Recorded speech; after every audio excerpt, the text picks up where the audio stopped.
Hola mis niños, nuevamente estoy con ustedes y en esta oportunidad vamos a trabajar con la tabla periódica, esa estructura que nos acompaña a todo lo largo de nuestro camino en la química. Soy tu profesora Fanny Mendoza.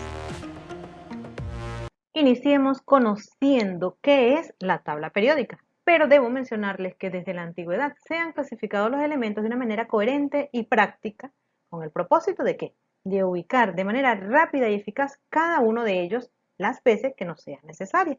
Entonces, ¿cómo podemos definir la tabla periódica? Como una estructura que organiza a los elementos químicos y además podemos agregar que esta herramienta establece su orden en el incremento de los números atómicos y en la afinidad de las propiedades de sus elementos constitutivos. Veamos a continuación.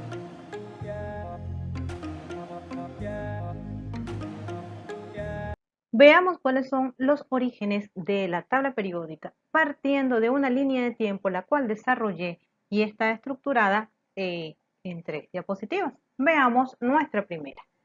Inicia la tabla periódica desde tiempos muy remotos con la alquimia. La alquimia es la búsqueda de una piedra filosofal. ¿Y qué era esa piedra filosofal? Era aquella considerada como una sustancia capaz de transmutar los metales en oro, de otorgar inmortalidad y la omnisciencia. Su estudio estaba impregnado de misticismo simbólico y era muy diferente de la ciencia moderna, por supuesto. La alquimia aportó a la química la invención y desarrollo de gran parte del instrumental del laboratorio de aquella época.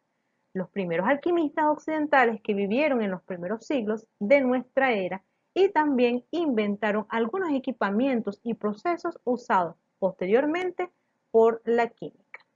Entonces veamos que nuestro proceso de la tabla periódica inicia con esta contribución de los alquimistas, los cuales complicaron la simbología, añadieron sustancias como los 4 elementos clásicos. ¿Cuáles son? Estoy segura que respondiste correctamente. Agua, tierra, fuego y aire. Ahora avancemos un poco más en esta evolución de la tabla periódica.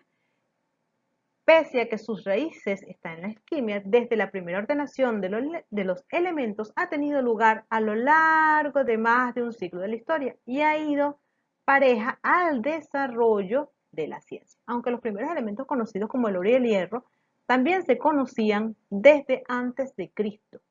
Recuerda que el hierro, por su importancia en la evolución de la humanidad, ha dado nombre a su época también.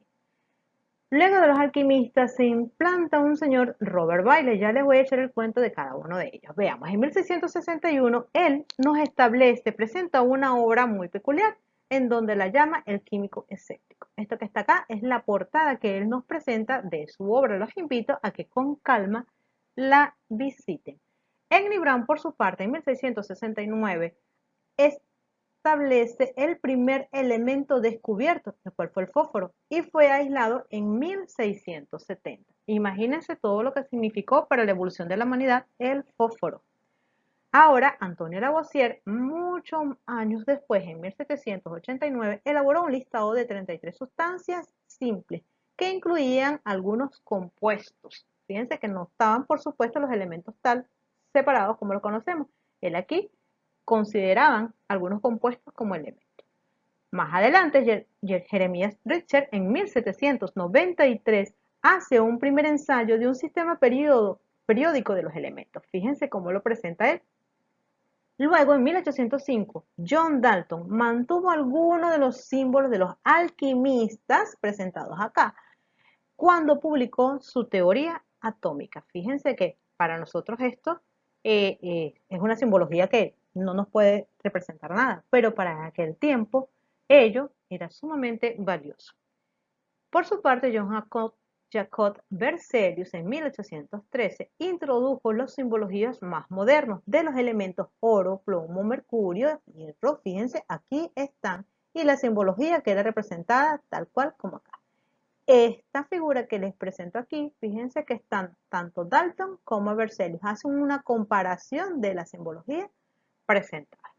En 1815, William Proust presenta una hipótesis llamada como la hipótesis de Proust. Él propuso el ordenamiento en base al hidrógeno y nos los muestra de la siguiente manera.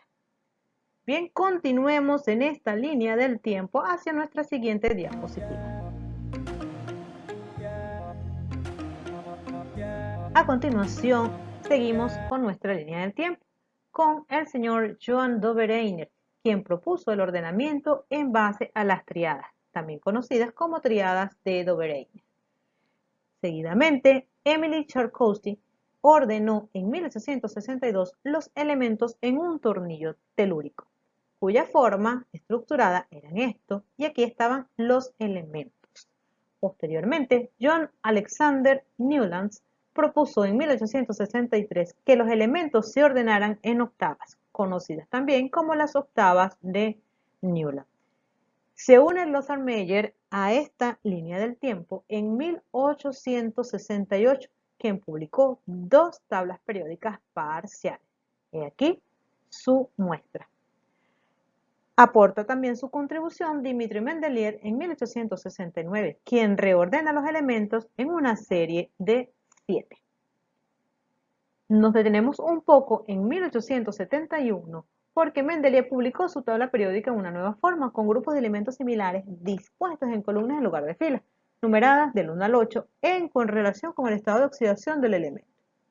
Bien, este químico ruso Dmitri Ivanovich Mendeleev y Julius Lothar-Meyer dispusieron los elementos conocidos, 53 en la línea, uno debajo de la otra, de manera que los que tenían igual valencia se hallaban ubicados en una misma hilera horizontal. Esos elementos que ellos clasificaron se mostraban un gran parecido en cuanto a sus propiedades. Y veamos cuáles son sus contribuciones de ambos autores, de ambos científicos para aquella época, en 1871. Aquí está. Entonces, otro invitado en esta evolución de la tabla, la línea del tiempo, en la tabla periódica, se encuentra Alfred Werner. En 1905, él presentó la tabla larga que hoy en día se conoce. Sin embargo, avanzamos en el tiempo con Henry Moseley. Moseley, él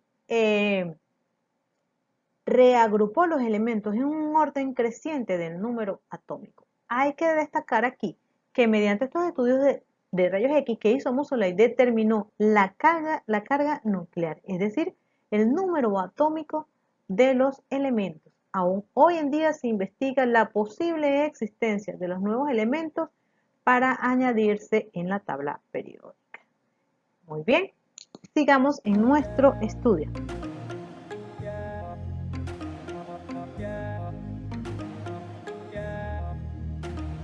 Veamos entonces cómo finaliza nuestra línea del tiempo.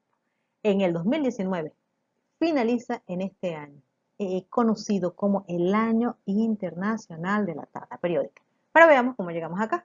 En 1923, Orange Deming propuso el aspecto actual de la tabla periódica basada en columnas. ¿Y cuál fue? Esta presentación que está acá. Más adelante, en 1928, llegó esta compañía Merck & Company y hizo una difusión en escuelas y en el mundo entero de un folleto de la tabla periódica, la cual conocemos todos nosotros. En 1930, Henry Moseley establece la ley de la periodicidad. Es una ley que más adelante explicaré. Avanzamos con la contribución de Glenn Sanborn. Sanborn en 1945 sugirió que los lantánidos y actínidos tienen un subnivel F. Pero ¿cómo fue esto? Él no llegó aquí de la nada, al igual que todos los demás. ¿Qué hizo él? Tras participar en el descubrimiento de 10 nuevos elementos en 1944, él sacó 14 elementos de la estructura principal de la tabla periódica y propuso su actual ubicación debajo de la serie de los lantánidos, siendo desde entonces conocido como los actínidos. Entonces, esta es una propuesta que nos hizo Seaborg. Ahora, avanzamos en el tiempo con Gil Chaverry. Chaverry en 1952 presentó una nueva versión basada en la estructura electrónica. ¿De quién? De los elementos. Ahora, de 1952 hasta el 2015, la IUPAC reconoce que este es el logo de la IUPAC, reconoce oficialmente los elementos 113, 115, 117 y 118. Y es en el 2016 cuando anuncia, luego de exhaustivos estudios y aprobaciones de nombres alternativos, él anuncia en realidad cuáles fueron los nombres de los elementos encontrados. Hay una particularidad en este caso. En el 2019, entonces, es llamado el Año Internacional de la Tabla Periódica porque es en este año cuando todos los elementos de la tabla periódica tienen nombre. Y es este señor quien destaca. Aquí hemos llegado al fin de nuestra línea del tiempo de la tabla periódica.